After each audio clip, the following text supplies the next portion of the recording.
your screen.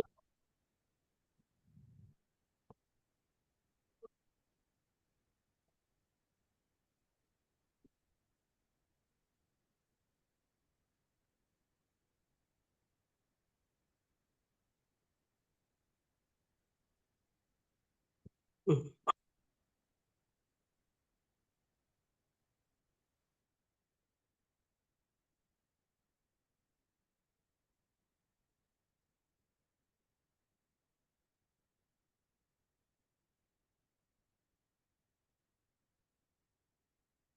Going live. Watch for it.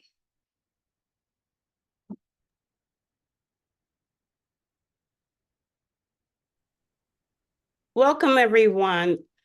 I am Judy McMurtry and the chair of Henry County Chamber of Commerce Diversity, Equity, and Inclusion Committee, as well as the member of Henry County Chamber Board of Directors. I host Community Dialogue, and I would like to welcome our Zoom participants as well as our Facebook Live audience. And we produce this particular community dialogue for our DEI committee. So I have with me Christy Chuney. She is a member of Henry County Board of Directors and the DEI committee. And she's also co-host with me for the community dialogue series. Christy, would you like to take it from here? Sure, thank you. Good morning, Judy. I hope you're doing well this Monday morning. And I always do this, and I always want to recognize Kaiser Permanente as our sponsor. They've been sponsoring us for 2 years now for our community dialogue. And without them, we couldn't do this, but they are also a big supporter in the Chamber's Small Business Resource Center. And I know, Judy, you just recently taught a class in the Small Business Resource Center, and that is probably one of the greatest tools that we have as a Chamber of Commerce right now. The ability for small business owners to get together and learn from each other and take classes to help them grow their small business. And that is, just a great thing. We also have Barbara Ingram as well with us today. Well, glad to be here. Thank you, Christy. Yes, thank you for being here. And one of the things with Kaiser too, don't want to forget to mention this, Barbara and the Women's Empowerment Summit team did a great job on the Women's Empowerment Summit, and that was also sponsored by Kaiser Permanente. And they are also sponsoring our upcoming Diversity, Equity, Inclusion Summit that we do in conjunction with the Clayton County Chamber of Commerce and the Fayette Chamber of Commerce, and that's going to be held on June 18th. So I hope to see as many people as possible from Henry County at that. We're going to actually have that over in Fayette County. So we're taking turns between chambers of rotating where it's going to be, but it is turning out to be such a great event. So I hope to see everyone there. So Judy, I'll turn it back over to you. Thank you. Okay, so today's topic is a very important one. It's team building through assessments. It's almost like knowing yourself and knowing other people is extremely important to have this tool if you can. And it does correlate with if you have a great DEI program or something similar to how you engage with employees, how you coach, lead, and just have interaction with your employees. So mention that, well, we have many different assessment tools. We have the Clifton Strengths as well as DISC. So today we'll have Berri, who is going to introduce the DISC assessment tool, and Clifton Strengths will be shared by Christy and myself because we both have taken and utilized that, and I also have utilized DISC and trained on that as well. So without further ado, I'd like to introduce Berri Wells. She is founder and president of Turning Point Solutions and Management Consulting Firm that helps individuals and teams to outform the competition using a proven 3-point method of assessment, training, and coaching. So Berri, thanks for joining us at this point in time. So I would like to have you describe DISC and how the tools can be effectively used in the workplace. You're muted, Berri. I was following directions from our prep. Good morning, everyone. And I just wanted to say I'm delighted to be here and thank you for having me as the speaker on this morning's podcast. And what I'd like to do, Judy, is to break down your question into 2 parts. Well, beginning with what is DISC? Okay. Simply stated, DISC is a 4-quadrant assessment that looks at behaviors and describes behaviors with 4 categories. D stands for dominance, I stands for influence, S stands for steadiness, and C stands for conscientiousness. DISC was actually created 100 years ago, 1924, by William Marston, and it continues to be a leading tool that corporations, entities, individuals use to help them to identify strengths, potential weaknesses, and then also ways to better collaborate and come together and communicate. And I do have a short video, and if we can play that now, I think it'll lay a nice solid foundation to what is DISC, and then I can answer part 2 of the question if that's okay with you all. That's perfect. Excellent. Sounds good. So I am going to be sharing that screen for you, Berri, to watch the video. All righty. Thank you so much, Barbara. What if people had their needs written all over them? If you knew that this person wanted more independence, and that person wanted a bit more reassurance, would it change the way you work together? Would it make your job easier? Yeah, it probably would. But that's not the real world. Or is it? Maybe if you had the right decoder, everyone's needs would be a lot more obvious.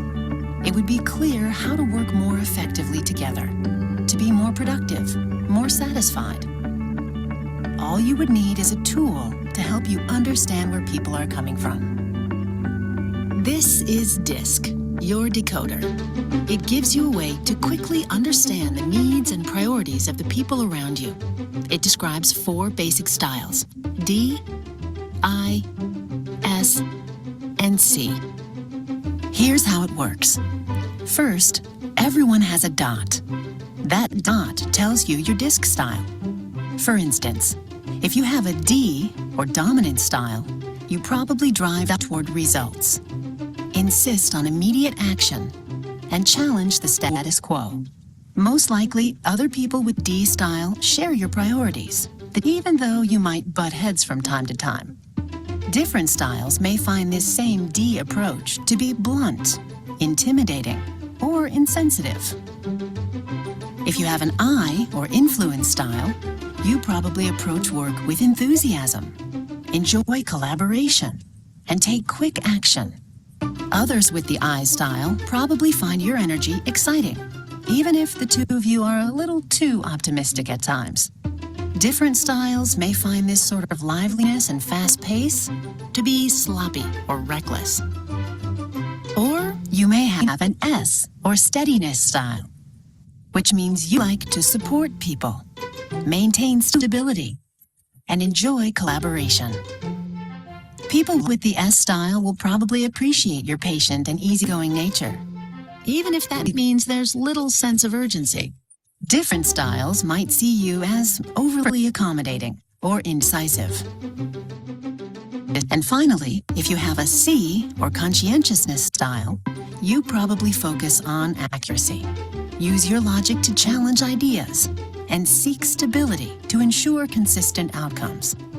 Others with the C style will like that you prioritize getting things right, even if the 2 of you can get bogged down in analysis. But for people with different styles, this cautious pace may feel dry, sapping their natural energy. Now, in the real world, it's not always that simple. Your dot can be between 2 styles, such as in the area between I and S. and you can have 4 or even 5 priorities. For example, in addition to collaboration, enthusiasm, and support, you might also share the priority of accuracy with your C coworkers. The point is, even though you need to recognize your own DISC style, you also need to know where the people you work with are coming from. Whether you're simply connecting with others, solving problems, or working through conflict, you'll have to stretch from time to time. And using DISC as a guide, you'll have a better sense of when and why that sort of adapting is so crucial to not only your success, but the success of everyone in your workplace.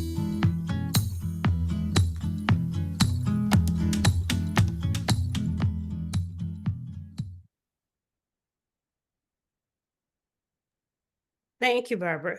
Okay, so Berri, part 2, you were asking. You're muted, Berri. Thank you so much. So I know that we didn't have the visual of the video, but if we listened, it talked about being adaptable and learning about yourself as well as the people with whom you're working, which leads us right into the idea of how DISC can help teams to better work together. 2 simple principles. Number 1, from the DISC assessment, I will know what my style is. And with that style, I have some winning characteristics and contributions. And equally, I have some characteristics that are potentially harmful. And the idea is that there is no one style that is better or worse. So when you leave here today, I don't want you walking away saying, oh gosh, I wish I was a D, or I wish I was an S. Because the beauty behind looking at self while we're working with others is that we're talking about behavior. So even though your style might be S for steadiness, you may be going into a situation where acting more like a D, direct and to the point, will better serve you. So the fact that you may not be a D, you can act like a D for that situation so that you will be more successful. Okay, awesome. All right, thank you. Mhm. So, now another question for you then. How does this help to minimize biases in the workplace? That is an excellent question. Biases.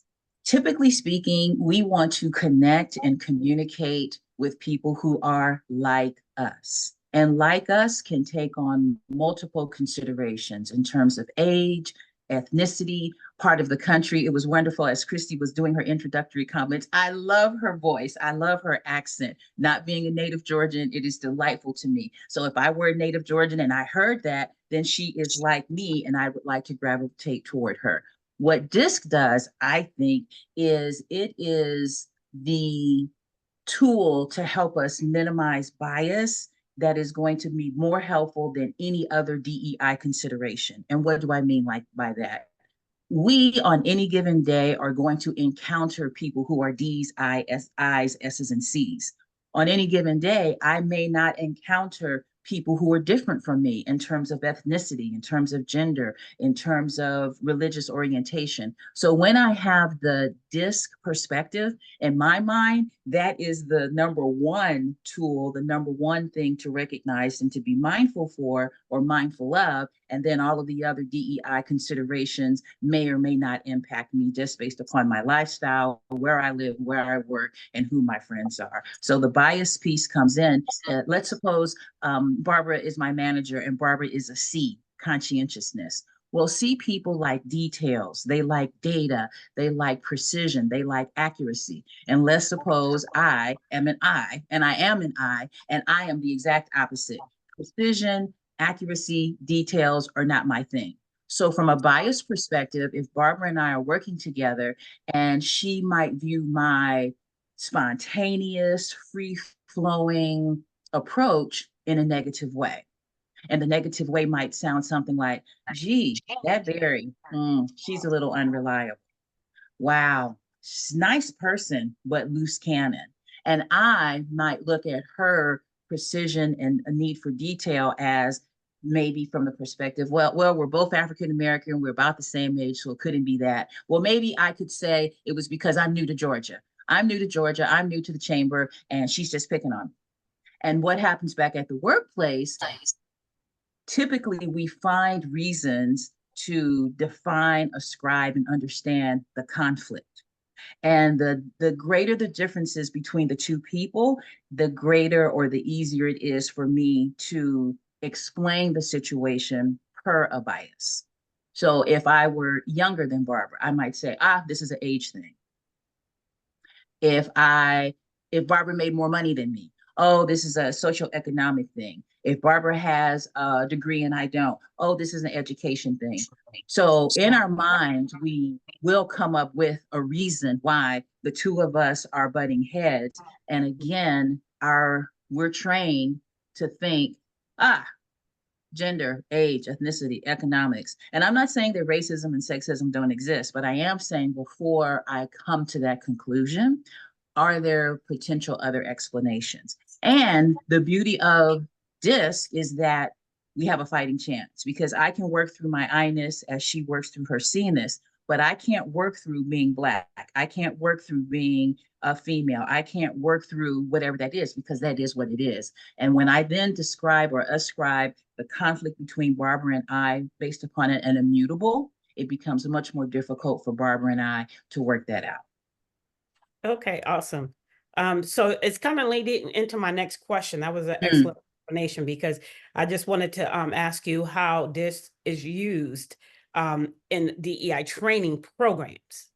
Excellent question. And honestly, Judy, I think this could be used more in DEI training programs. And again, not minimizing other programs that are already out there, but I think that maybe from a training perspective or from an awareness perspective, we are not necessarily aware that people are not like us in terms of style. And by style, I mean D, I, S, and C. So if the D person is direct and to the point, and I am, let's say, the C person who is cautious and reserved, and the C, am interacting with the D, I'm thinking that their cool and aloof response is a form of conflict, or they don't like me. And it's not that at all. So the idea is that when we can understand that people are different, and different is not bad, because that D, I, S, or C, they bring something to the table that I lack.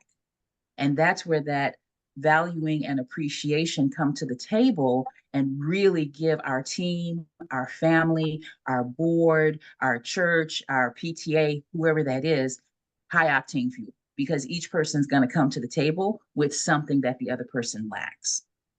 Okay, so that's pretty much even the definition of diversity. Everybody's different. It's all about respecting one another's differences. Yes. Different backgrounds, environment, our circumstances, how we were brought up. I mean, the way we think, diversity of thought is a true thing. So Yes. with that layered on top, it gives that opportunity to understand a person using this, or if we use the Clifton strengths. But before we get into the Clifton strengths assessment, I want to engage Barbara. She has a question. Oh, please. Thank you, Barbara. Yes, I want to apologize that you did not see the video. You only heard it. So what I want to say to our audience is that the video will be available on our website on May the 8th. And Berri's going to talk more about this a little bit later. But on May the 8th, Berri is having a DISC workshop. So we're going to put the video on her event page, May the 8th, on the Chamber of Commerce calendar. So it will be there later today for you to take a look at that smart video that very well explains the D, the I, and the S, and the C visually. And then that leads me to the question that you were just answering. Would you further expound from your experience how you have seen DISC deployed, used? What kind of departments would you see deploying a DISC training session in an organization? Love it, Barbara. And actually, well, the individuals, and I'm smiling because when Judy and I met last week, I promised to use my hands less, and then here I go. From an organizational perspective, which is here, the organization, however, is made up of individuals. And Yes. the deployment of the assessment works best for intact teams. So if we are the finance team or the training office or the HR division or new hires, the reason that I say that is because when the individuals in the entity, the unit, the team are exposed to the DISC, a couple of things happen. Number one, because we work together, I can better understand and come up with an explanation of, oh, that's why Christy does this. Oh, that's how Judy responds to that. So individually, I get to know my teammates, and conversely, my teammates get to know me. So let's suppose team HR, we're planning a spring orientation. And the idea would be if we're all coming together and we all know DISC styles, we would say, okay, who on the team is a D, an I, an S, or a C? And if we have an even split, what we would try to do is assign tasks according to that person's preference. So if you can't tell, I'm an I, expressive, chatty, conversational. So I might be a good person to put on the introductory video, or I might be a good person to kick off the presentation. I also said that C, the conscientiousness, is not my strength. So attention to details. Do not give me the money. Don't do it. I won't know where the money is. I think I might have put it. Now, this is the old days when we had cash, but what file is it? What folder is it? Who is the guest speaker? I mean, I can do it, but I'd have to do it maybe with more intentionality than someone who was a natural C. So to the extent, and I know that managers out there might be saying, well, I have my team is my team, and I cannot reassign someone's position according to their DISC. Understood. But what you can do is look for opportunities that DISC can really thrive, shine, and gain some positive exposure. So from the individual to the team, and then it just moves out from there in terms of, well, finance took the DISC assessment, let's get HR to do it. So HR has taken it, let's get operations to do it. And little by little, you begin to impact and change the culture. And even if it's merely, hey, Berri, I need you to do this, and I need you to quiet the I a little bit. I totally what you mean. I understand. Or, hey, Barbara, I need your C-ness and your thoroughness, but I need it by noon Friday. So however much digging, researching, looking, evaluating that you can do between now and Friday, rock on, make it happen, but I need it by noon on Friday. Because the idea is the C person loves to research, not nothing is ever good enough, but they just want to make it perfect. So we began developing a vocabulary that allows us to value and appreciate what the other person brings to the table within the limit, within the confine, within the deadline in terms of what we need to do. Follow-on question. I'm Please. sorry, Judy. That just brings to mind another question. So for an organization who is embracing DEI, would the DISC assessment or some other form of assessment tool be a great onboarding opportunity to help the organization? Say everybody that we hire will have to take this DISC assessment, and everybody that's already on board, current employees at some point. But do you also need, part two, do you also need to have someone to interpret those results for each and every employee? So yes and yes. Yes, it is dynamite, fantastic for an organization, corporation to decide at what point do we want to introduce DISC. And maybe from March 2024 forward, anyone coming into the organization is going to take the DISC, and then we're going to backfill those maybe departments or divisions that are largest and then work down to our smallest. So that might be a way an organization could decide to introduce and implement the DISC. Yes. Number two, you must have someone interpret the results. Because when you take, that's just like if I go to the doctor and they say, oh, you know, you're sick, and they show me the x-ray.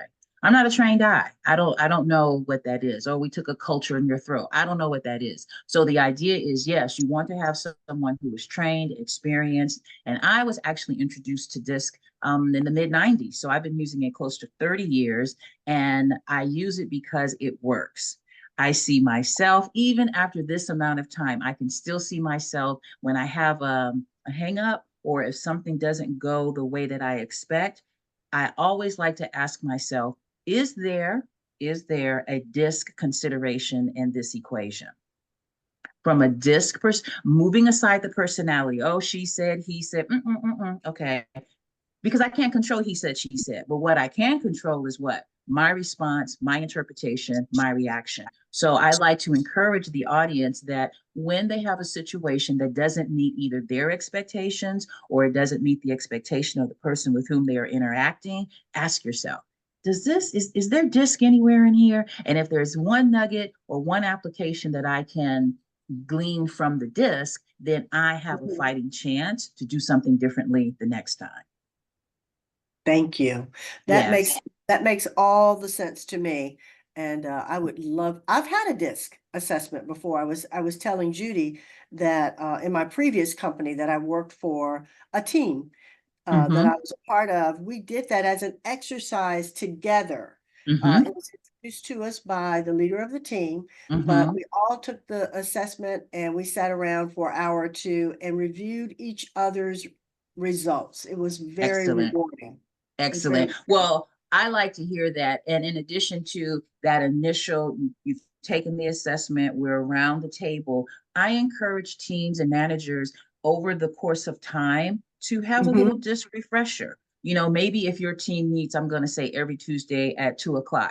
So maybe the second Tuesday of every month in your agenda, you're going to have a 5-minute disc something. So that might be if the 4 of us are on the team. So Judy's going to take January. Christy's going to take February, Barbara takes March. And the idea is each month we bring something to the table for the team that highlights and refreshes us and reminds us of DISC. Because Zig Ziglar once said, you know, training is just like bathing. It doesn't last. Well, it does last if you keep doing it. So the idea is it is not a one and done. And nor do we want this to dominate, but you do need to kind of refresh people and you just refresh them and remind them, and it can be a 5 or 10 minute something that you do on a once a month basis that helps people to say, oh yeah, that's a DISC scenario. So yeah, so you know what this means. The chamber has to do it, and then I'm going to come in and we're going to work that out. I love it. Yeah, sign me up. So I'm gonna I know Judy and Christy want to talk about some other types of assessments, Berri, so you can join in that conversation, but I'm gonna ask Judy to open up about other types of trainings that you're familiar with. I'm familiar with both, and I have taken both types of training. I'm a high DI for DISC, and I'm also certified to train that, so I can concur with what Berri's saying. She's described it perfectly, and it's really a good assessment tool to use for diversity programs, any kind of training programs, or even onboarding as well. The other one is Clifton Strengths, and I'm in Leadership Henry currently, class of 2024, best class ever. So with that, we have taken the Clifton Strengths, and this is about my 5th time taking this particular assessment, which is good because you change throughout your lifetime and your assessment will change as well based on what you've been through, you know, your responsibility levels, and your environment also can reflect that. So Christy, what we're using it in Leadership Henry. I think you were in Leadership Henry too, right?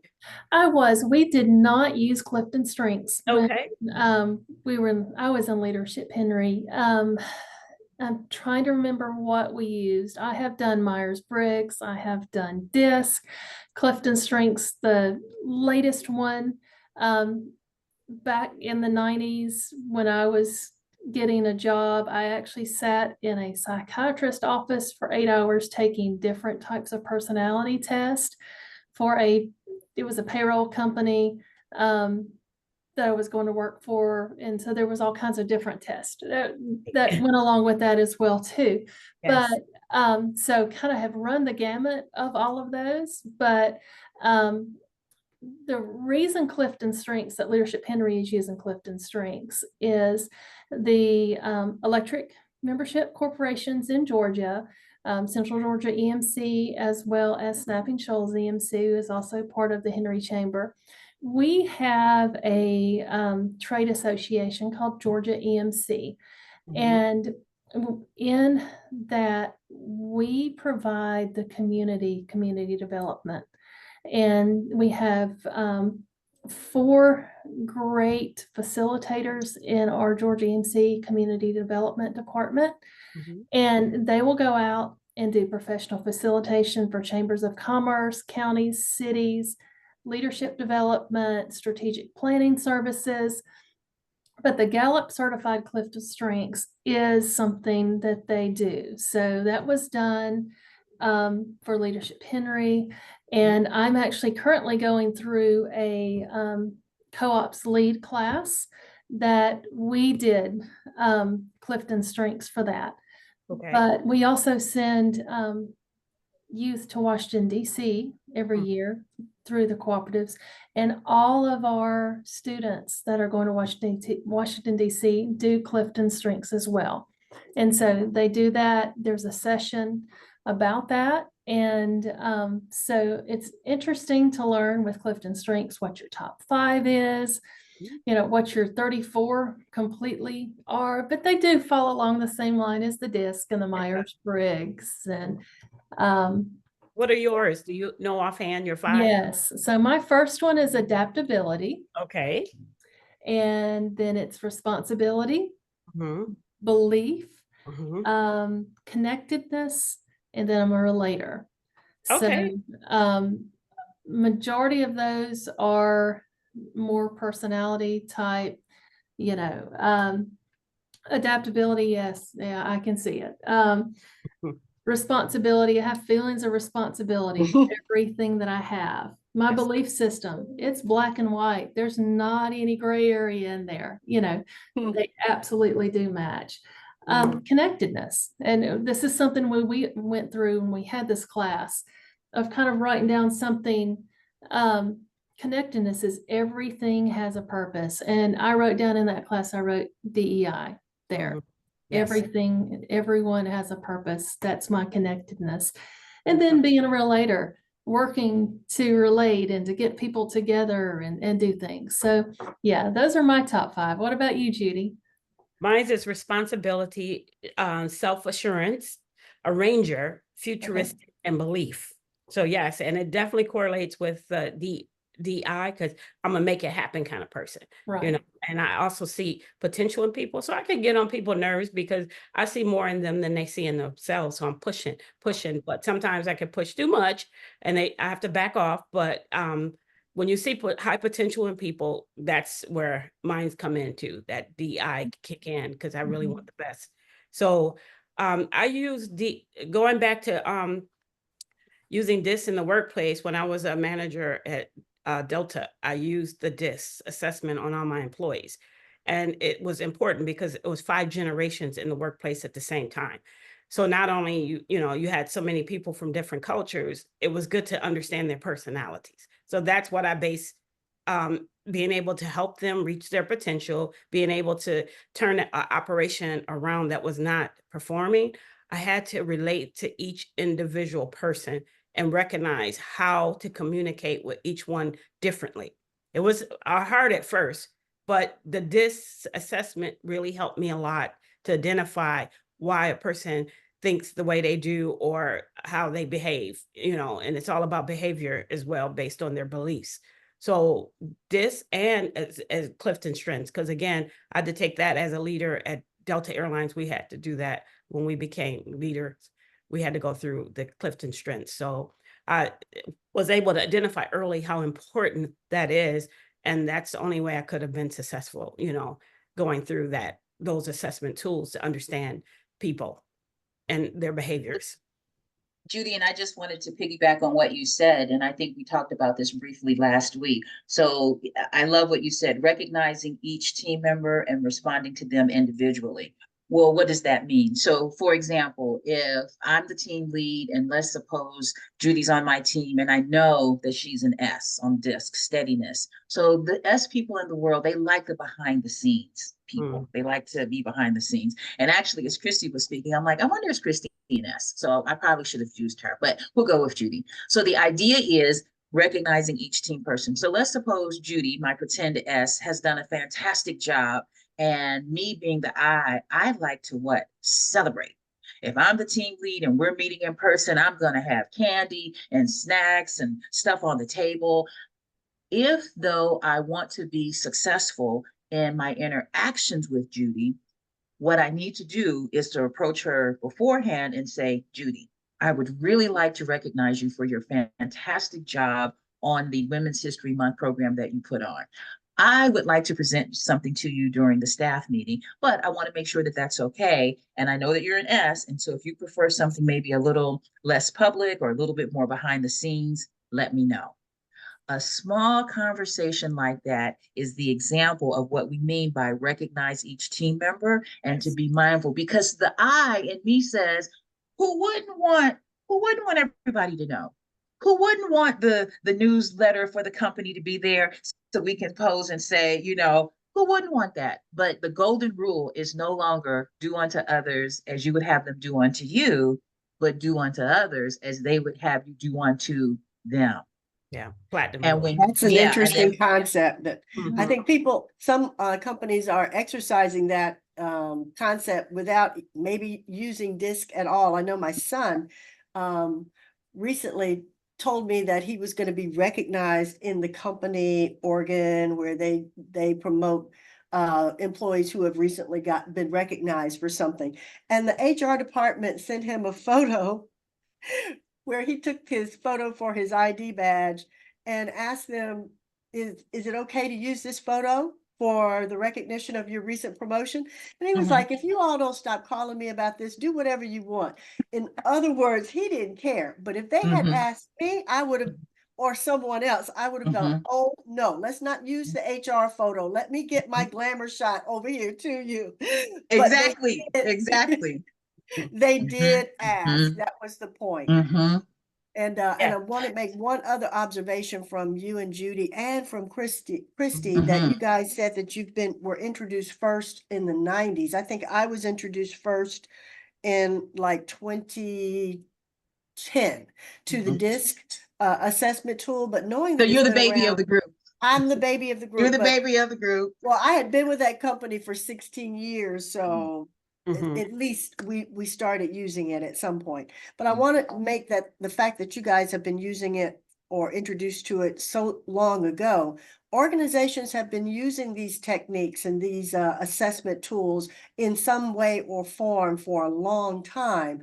So this concept of DEI is not that old as the DISC strategy tool. Mhm. And I Mhm. just wanted to make the comment that while this DEI term and strategy is relatively new on the scene, Mhm. DISC and DISC assessments, which is a DEI strategy, has been around for decades. And so Yes. companies that realize that they are also already deploying strategies of DEI and have been for a long time, it may explain why some of them are more successful than others. That's Mhm. just my little commentary. No, No, good yeah. commentary. That's a good. Spot on. Spot on. Because again, and people may be listening, the vernacular but you learn. I mean, just like any other piece of information is new. It's an introduction, it's new, and you learn about it and you talk about it. And then your eye become, even at home, at work, at play. That's why I love the DISC, because it's not like, and people will say, well, my work self is different from my home self. And when I come to work, I just come to work and all of that. It's like, no, no, no. When you come to work, and as well as when you go home, there are some things about you that are pretty consistent. And if you are the C person in cleanliness and tidiness, and you have little kids, well, that could create a form of stress for you, because C people like things nice and orderly. So it doesn't matter if you are the mom or dad at home, the mom or dad at the workplace. Your DISC style is still at play. And not that we want you to feel that at every point that you have to compromise and change, but the point that I'd like to make is to be aware, and to the extent that you can adapt. And Remember flex. the phrase from the Women's Empowerment Summit that was given to us by Cami Mackey, who is the DEI expert leading the Hawks. And she said, come to work as your professional, authentic self. Self. Always. I thought the key word there was professional. Yes, and authentic, so if I'm an I, and you're the manager, allow me a little I-ness. Allow me, and especially if you're a guy, older, younger, black, white, and the more dimensions that we have that are different, then you can attempt to relate to me through my I-ness. And that might simply mean, hey, Berri, how was your weekend? I know that you said that, you were gonna dig a garden in the backyard. How did that go? That's it. It's not open journal time. It's not come and let me sit on your couch and give you my whole life story. It isn't that. But the I in me both appreciates and very much likes when the team lead, colleagues build a bridge. And there's appropriateness and there are boundaries, it doesn't have to be true confession, but this is what we mean by having that adaptability. And if you're going to approach the work situation and other relationships from I'm straight laced, no chaser, and really could care less, that is an option, but that option, I believe, limits your growth, your exposure, and your opportunity to rise and shine. Because if you're walking around like this, I don't care, nothing gets in, and also what else? Nothing gets out. So the idea is we would like to release that grip and present a posture that is inviting and welcoming within the confounds and boundaries that are comfortable for you. Right. Yes. Well said. Awesome conversation, everyone. Definitely. So, Berri, I understand you have an upcoming disc workshop to be held at the Chamber in the Hutchins Room. Yes, thank you, Judy, for mentioning that. Now, that's a disc moment. I actually had to write it down. And I'm like, oh, wait, remember, Judy, boom, because I'm an I, and the I is just, ooh, and then I get off the call and say, oh, dang. So, yes, I am delighted to have my first public workshop here in Henry County as a new transplant from the Washington, D.C. area. And being a member of the Chamber has made all the difference. And frankly, is making it possible. That's not a plug. That's the truth. So I am delighted. So on May 8th, I'm going to actually have two sessions, one in the morning from 8 to 9:30. And then the second is from 10 to 11:30. And admission is only $20. No catch, this is not some homemade version of the assessment on the copy machine. You're going to receive a link via email. You're going to complete the assessment, print it out, read it, and bring it to you to one of the two sessions that you sign up for. And I'm just going to walk people through the DISC assessment, help them to interpret their results. And also I'm going to lay out the courses that I'll be offering early spring and summer that are going to relate to DISC that will include training and coaching.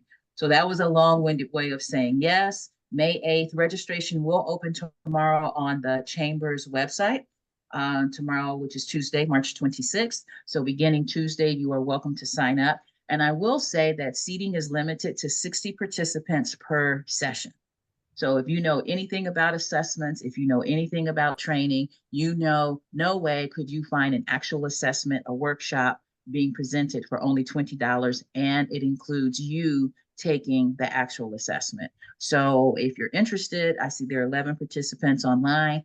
Go to the website on tomorrow for the Chamber, sign up. And I'd like to say, invite a friend, invite a buddy. So for $20, you couldn't take a buddy to Applebee's. I mean, you couldn't get a drink, a meal, and a dessert. So for that minimal investment, you get to come and experience for yourself. And then you also get to share it with a colleague, a friend, a mentee, a college student, maybe who is going out to the world of work. So yeah, definitely come, take advantage. And I'll look forward to seeing with everyone and working with them as well. Okay, thank you, Berri. And I would like to also thank everybody for joining us and learning about the effective use of these awesome assessment tools for your DEI toolkit. So add that to your toolkit. We appreciate you joining us. Thanks, Berri, for enlightening the audience about this. We appreciate that. And you as well, Christy, thank you so much. Always a pleasure being a co-host with you, Christy. So one last thing before we leave, I want to talk about the DEI Summit and invite you to visit the Chamber of Commerce event page. It's June 18th, and it'll be from 9:30 to 2:30. And it's in the beautiful, this hotel is so gorgeous. It's the Hilton Peachtree City Hotel. And Fayette will be hosting it this time. It's with 3 chambers: Henry County, like Christy mentioned earlier, Henry County, Fayette, and Clayton. And again, this event sells out fast. Our first one was last year at the Merle Manor. We had 300 guests and it sold out, very first one. So this one is going to be even better than last year. So it's something you just do not want to miss. Just being in a room with some great people, some, awesome connections, nice networking and education, learning with awesome meal. So we look forward to seeing you June 18th. Again, visit Henry County Chamber of Commerce website to the events page and mark your calendars and get signed up as soon as possible, because again, this event will sell out quickly. Thank you once again, everyone. And is there any questions, Barbara, on Facebook? No, we're Okay. good. We're We good. took care of Okay. all the questions. All right. Well, thank you too, Barbara, for always being supportive and the awesome liaison for chamber member that you are, employee. Thank you so much. All right. Thank you, everyone. And thank you, participants. Thank you, Facebook Live audience. We look forward to seeing you next month. Bye. Do the 3 of us just want